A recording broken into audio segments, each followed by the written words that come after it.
मनुष्यों के बीच आकाश के नीचे कोई दूसरा नाम नहीं दिया गया जिससे उद्धार संभव हो। संसार में तमाम देवी देवता, गुरु, महात्मा, संत, सन्यासी, पीर, पैगंबर, ज्ञानी, तत्वदर्शी आए, सबने ज्ञान बांटा, लेकिन यीशु ने अपना जान दिया है। यीशु मसीह क्रूस पर आपके पापों के लिए लहूलुहान हुआ है। जब तक आप परमेश्वर के वचन को नहीं पढ़ेंगे, आप कदापि जान नहीं पाएंगे कि आप पापी हैं। रोमियो 3:23 कहता है, सबने पाप किया। बड़े बड़े संत महात्मा मेरे पास आते कहते हमने पाप नहीं किया।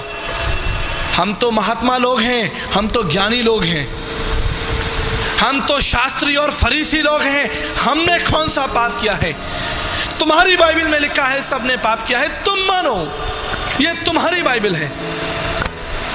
लेकिन मैं परमेश्वर का धन्यवाद देता हूं कि परमेश्वर ने हमारे भारतीय बाप दादाओं से बातचीत की है और भारतीय संतों को आगाह किया है कि हम पापी हैं।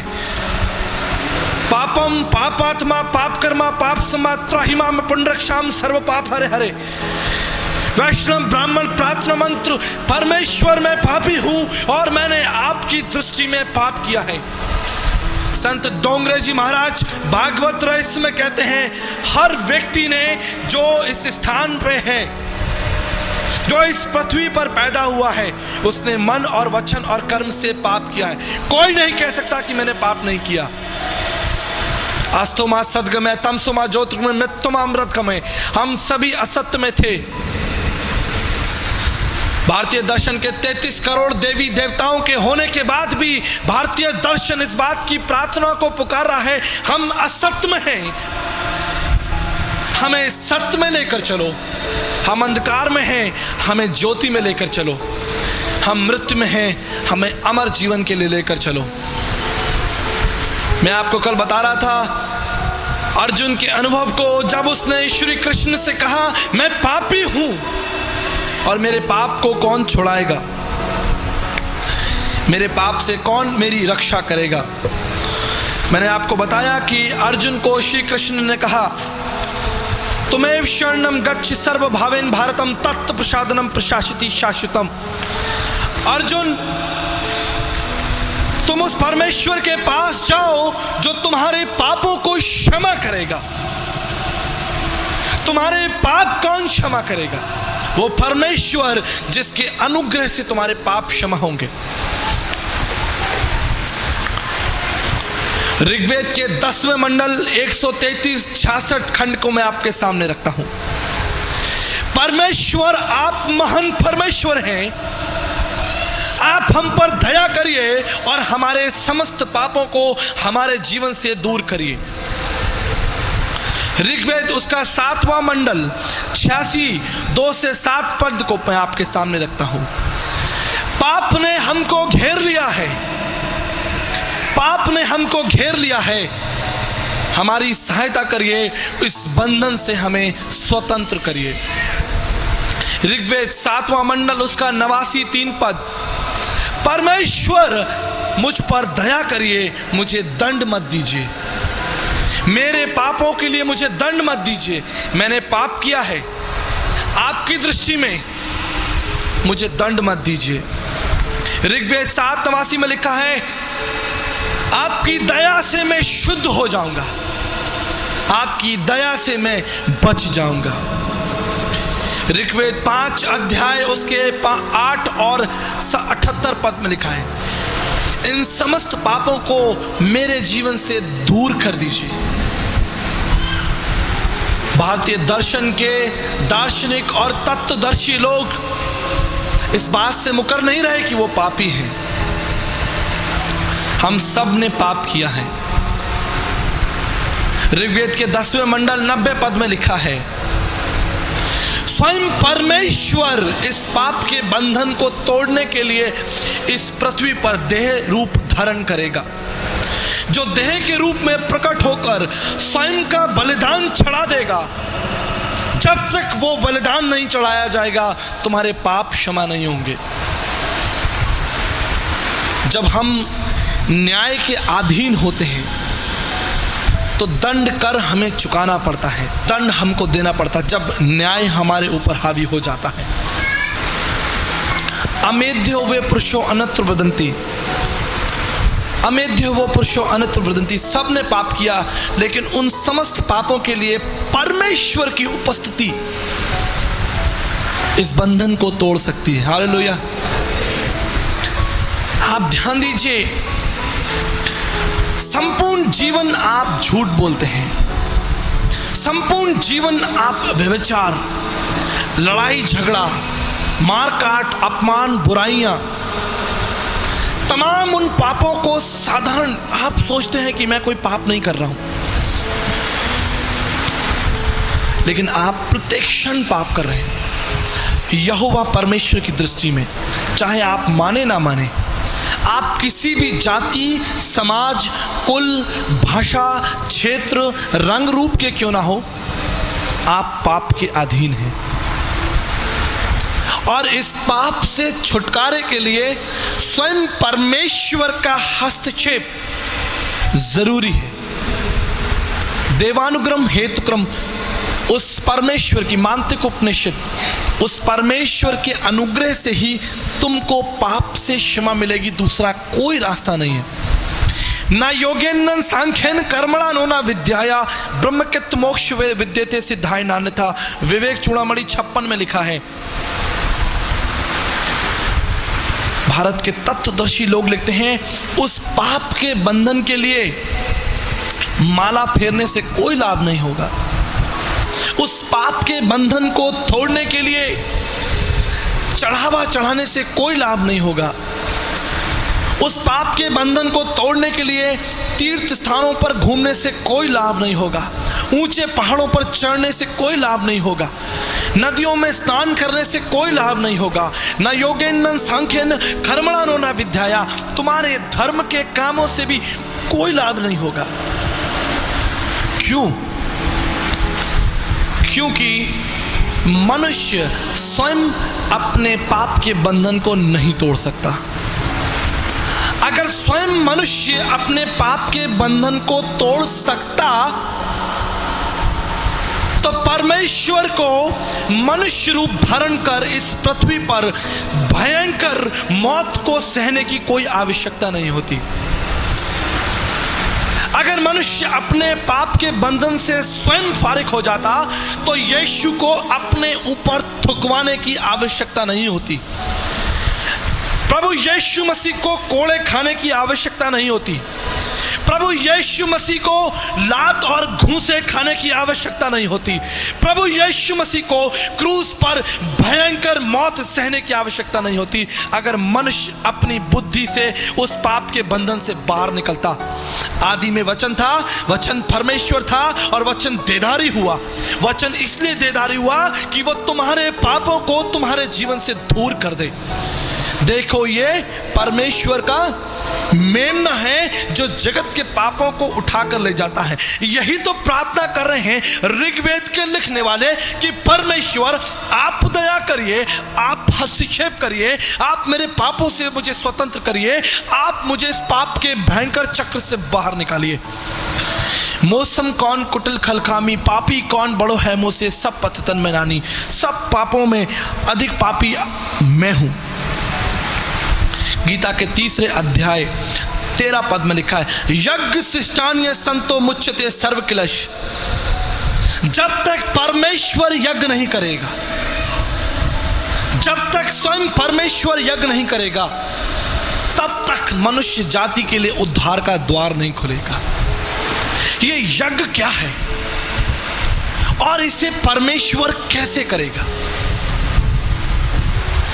तद रक्तनम परमात्मनम पुण्यदान बल्यागनम सर्व पाप परिहरो रक्त प्रक्षणम मावश्यम।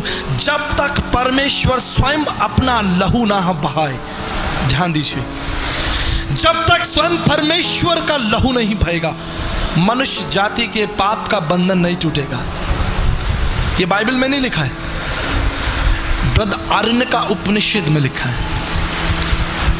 समस्त मानव जाति के पापों के लिए स्वयं परमेश्वर को महायज्ञ करना पड़ेगा। यज्ञ शिष्टान्य संतो सुमच्यते। अपने बच्चों के छुटकारे के लिए, संतों के छुटकारे के लिए परमेश्वर का यज्ञ।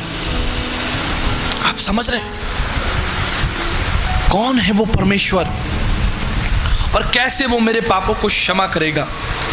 कैसे मैं जानूंगा, कैसे मैं समझूंगा कि वो परमेश्वर कौन है? जाकी रही भावना जैसी, तितवाने देखी सूरत तैसी। जिसकी जो समझ में आया उसने ईश्वर को बना दिया। किसी ने लाल कर दिया, किसी ने पीला कर दिया, किसी ने 10 हाथ लगा दिए, किसी ने 12 हाथ लगा दिए, किसी ने धनुष पकड़ा दिया, किसी ने चक्र पकड़ा दिया, किसी ने गदा पकड़ा दिया। मित्रों, मैं आज की शाम आपके सामने एक प्रश्न रखना चाहता हूं। अगर आप सोचते हैं कि आप पापी हैं और आप न्यायकर्ता के पास जाएं और न्यायकर्ता के हाथों में तलवार हो, न्यायकर्ता के हाथ में गदा हो, न्यायकर्ता के हाथ में चक्र और त्रिशूल हो, क्या आप उसके समीप जाएंगे? क्या आप उसके समीप जाने का प्रयास करेंगे? मानवीय भावनाओं में एक बार सोच कर देखिए। जब आप छोटा सा पाप करते हैं तो आप डरने लगते हैं। ज्यों ही आप पाप करते हैं आपका हृदय कंपित होने लगता है। कभी देखिएगा ध्यान से, अगर आपने कोई पाप किया हो और आपकी छोरी, आपकी बुराई पकड़ ली जाए, आपका हृदय कंपित हो जाएगा, आप डरने लगेंगे। कौन है जो उस पवित्र परमेश्वर के निकट खड़ा हो सकता है? कोई है? कोई अपनी धार्मिकता, अपनी बुद्धि, अपने विवेक के साथ परमेश्वर के सामने खड़ा हो सकता है कि परमेश्वर मैंने पाप नहीं किया? वो आग है, क्षण भर में आपको भस्म कर देगी। हम सिर्फ परमेश्वर का एक रूप देखते हैं कि परमेश्वर प्रेम करने वाला परमेश्वर है। परमेश्वर का केवल हम एक रूप देखते हैं कि वो दया करने वाला परमेश्वर है। लेकिन मैं आपको आज की शाम बताना चाहता हूं, वो अगम्य आग है जो आपको पल भर में भस्म कर देगी। आप एक क्षण उसके सामने नहीं खड़े रह सकते। जिस अवस्था और जिस पाप का जीवन लोग जी रहे हैं, क्षण भर भी आप परमेश्वर की पवित्रता के सामने खड़े नहीं हो सकते। और अगर उसके हाथ में गदा, त्रिशूल, भाला है तो आप दूर से ही कांपने लगेंगे। क्षमा की पहचान क्या होती है? क्षमा की पहचान क्या होती है? क्षमा की पहचान आंखों से झलकती है, प्रेम से झलकती है, चेहरे से झलकने लगती है कि ये व्यक्ति मुझे क्षमा करने आ रहा है या मुझे मारने आ रहा है। आप उसके चेहरे और हाव भाव को देखकर पहचान लेंगे कि वो आपसे प्रेम करने के लिए आपके पास आ रहा है या आपको मारने के लिए आ रहा है। यीशु क्या लेकर आया? भला यीशु त्रिशूल लेकर आया आपके पास? सीधे हाथ पसारे हुए यीशु राजा बुलाता है। सीधे हाथ पसारे हुए वो यीशु राजा आपको बुलाता है। वो कहता है कि मैं तुम्हारे पापों को क्षमा करता हूं। उसने कहा, पुत्र तेरे पाप क्षमा हुए। लेकिन दुख की बात है कि आज इस प्रभु यीशु मसीह को लोग नहीं जानते। कल मैं आपको बता रहा था,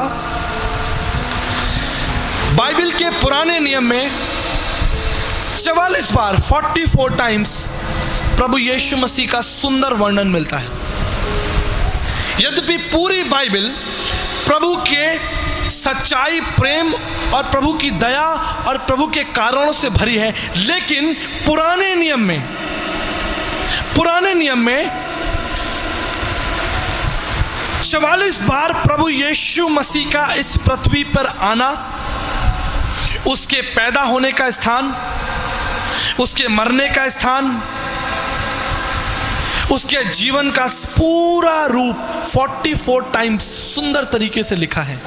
पुराने नियम में, यीशु मसीह के आने से पहले, जबकि ये एक यहूदी धर्म ग्रंथ है। लेकिन लोग जानते नहीं हैं, बाहर लोग जानते नहीं हैं, बाइबल ईसाइयों का धर्म ग्रंथ।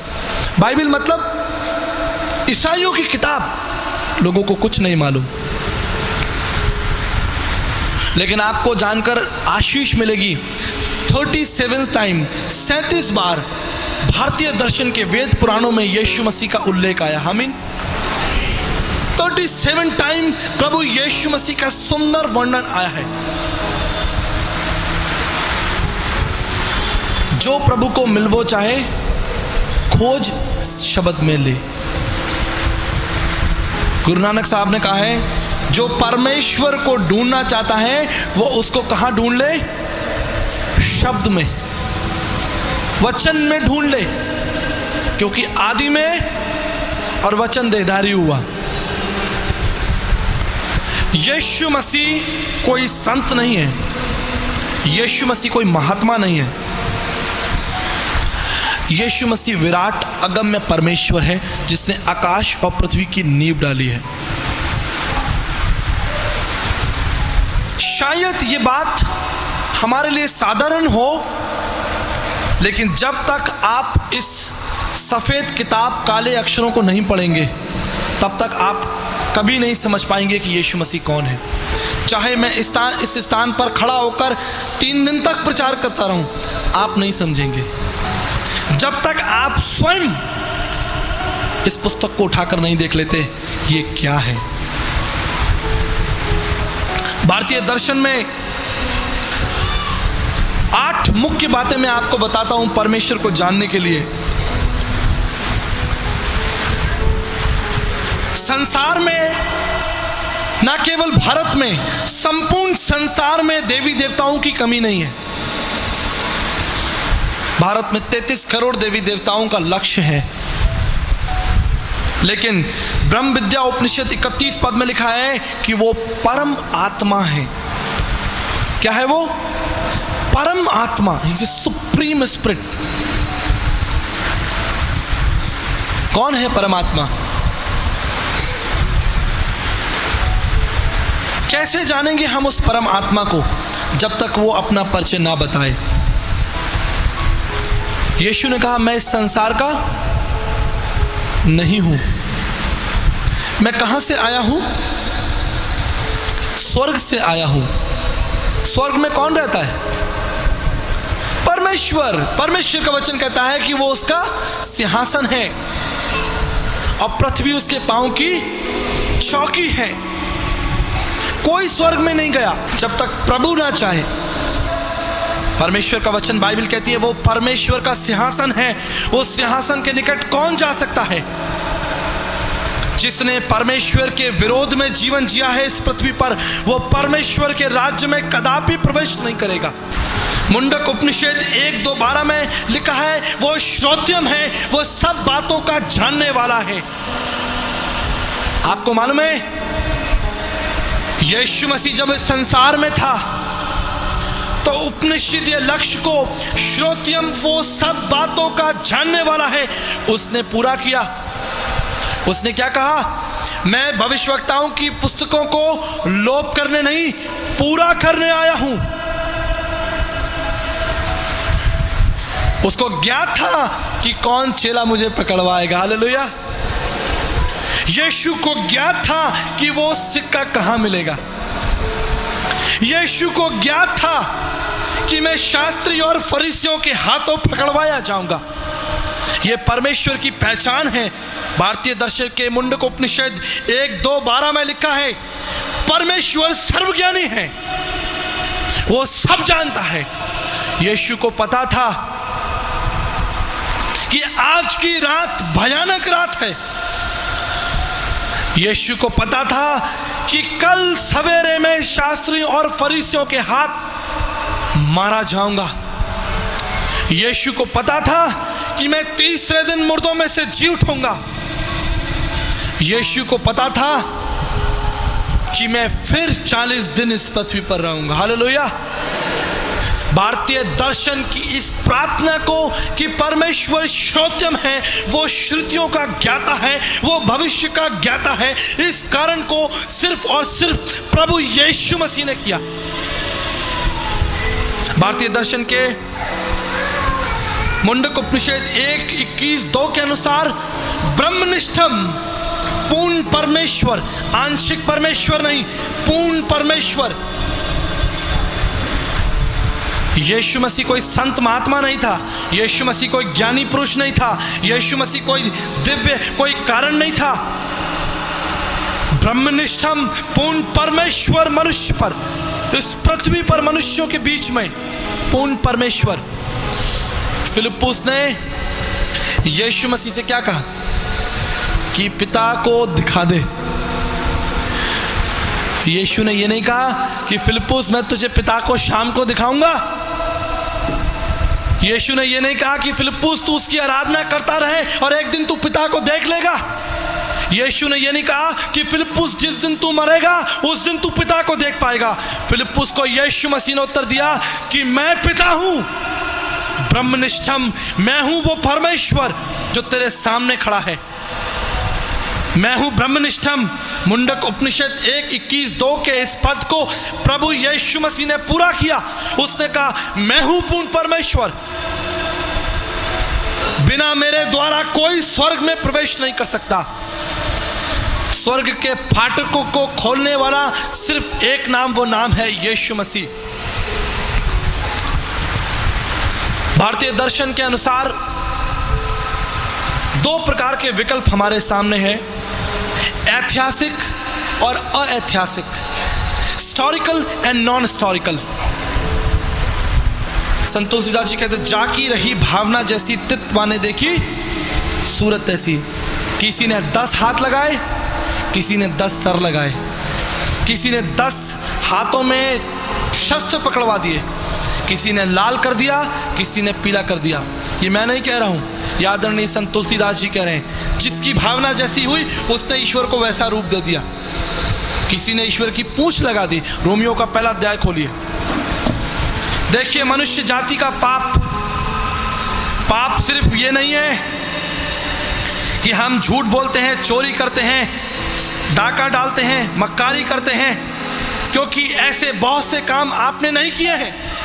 हो सकता है कि आपने डाका नहीं डाला हो सकता है कि आपने व्यभिचार नहीं किया हो सकता है कि आपने कोई ऐसा काम अपने हाथों से नहीं किया हो, लेकिन देखिए परमेश्वर क्या कहता है। इब्रानियों रोमियो उसका पहला अध्याय 21 पद को मैं आपके सामने पढ़ता हूं। इस कारण वे परमेश्वर को ना जानने पर भी उन्होंने परमेश्वर की ओर बढ़ाई और धन्यवाद नहीं किया, परंतु व्यर्थ विचार, कौन से विचार? व्यर्थ विचार करने लगे, यहां तक कि उनका निर्बुद्धि मन अंधेरा हो गया और वो अपने आप को बुद्धिमान जताकर मूर्ख बन गए और नाशवान लिखा है अविनाशी परमेश्वर की महिमा को नाशवान मनुष्यों में बदल दिया और पक्षियों और चौपाइयों और रेंगने वाले जंतुओं की मूर्तों में बदल डाला। उस पवित्र परमेश्वर को जानवरों में बदल डाला, उस परमेश्वर की पूंछ लगा दी, उस परमेश्वर के कान नाक बना दिए। बाइबल कहती है कि परमेश्वर पवित्र है, स्वर्ग उसका सिंहासन है और पृथ्वी उसके पांव की चौकी है। अंद्रम प्रविशन्ते सम्मुपास्ते न तस्य प्रथमास्ति यश नाम मदस। यजुर्वेद 3:23 में लिखा है, गीता 7 अध्याय 22 पद में लिखा है, खबरदार कि तुमने परमेश्वर के साथ खिलवाड़ किया, खबरदार कि तुमने परमेश्वर की प्रतिमा बनाई, खबरदार कि तुमने परमेश्वर को पत्थरों में ढूंढा। लिखा है अंधरम प्रविशन्ते, संपूर्ण जीवन काल तुमको अंधकार में जिताना पड़ेगा, संपूर्ण जीवन इस पृथ्वी के बाद तुमको उस अंधकार में जीना पड़ेगा अगर तुमने परमेश्वर की महिमा को छेड़छाड़ की। अंधरम प्रविशन्ते समुपासिते न तस्य प्रथमास्ति यश नाम मदस।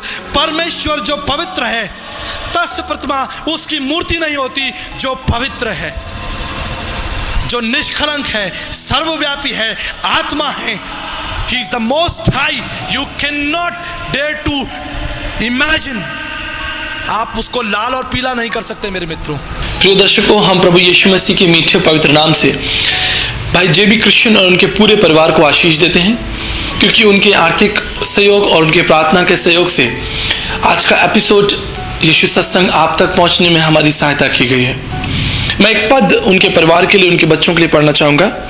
व्यवस्था विवरण उसका 29 अध्याय 29 पद यूँ लिखा है कि गुप्त बातें हमारे परमेश्वर यहोवा के वश में हैं, परंतु जो प्रकट की गई है वो सदा के लिए हमारे और हमारे वंश के वश में रहेगी, इसलिए कि इस व्यवस्था की सब बातें पूरी की जाएं।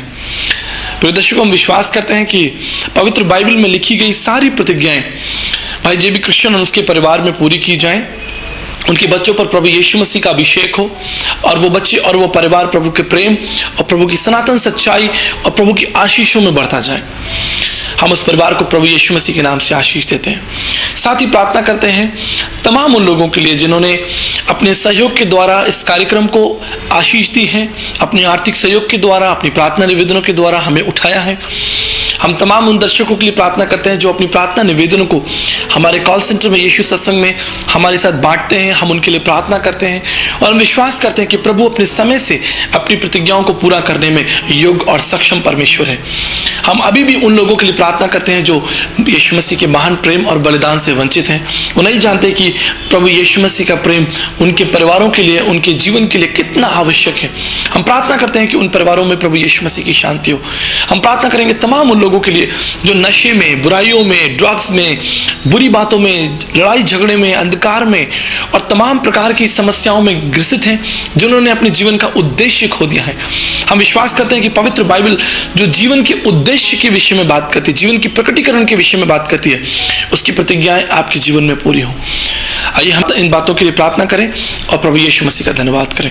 प्रभु यीशु, मैं धन्यवाद करता हूं तमाम उन दर्शकों के लिए पिता परमेश्वर जो इस समय टीवी पर यीशु सत्संग कार्यक्रम को देख रहे हैं। प्रभु जी, हम बीमारों के लिए प्रार्थना करते हैं, हम असहाय लोगों के लिए प्रार्थना करते हैं प्रभु जी, और बीमारी में और थकान में प्रभु जी, जीवन के उतार चढ़ाव में, बिजनेस में, नौकरी में, एजुकेशन में प्रभु जी, अपने परिवार में समस्याओं को प्रभु जी देख रहे हैं पिता।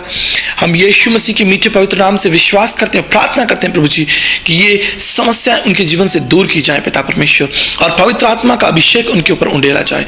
प्रभु जी, हम प्रार्थना करते हैं भाई जे बी क्रिश्चियन उनके परिवार के लिए पिता परमेश्वर, जिनके आर्थिक सहयोग से पिता परमेश्वर आज का ये कार्यक्रम पूरे देश में ब्रॉडकास्ट किया गया है पिता परमेश्वर। उनके परिवार पर आशीष हो, उनके बच्चों पर आशीष हो, और जो प्रतिज्ञाएं आपने उस परिवार के लिए रखी हैं पिता, आप अपनी प्रतिज्ञाओं को उनके लिए पूरा करें पिता परमेश्वर।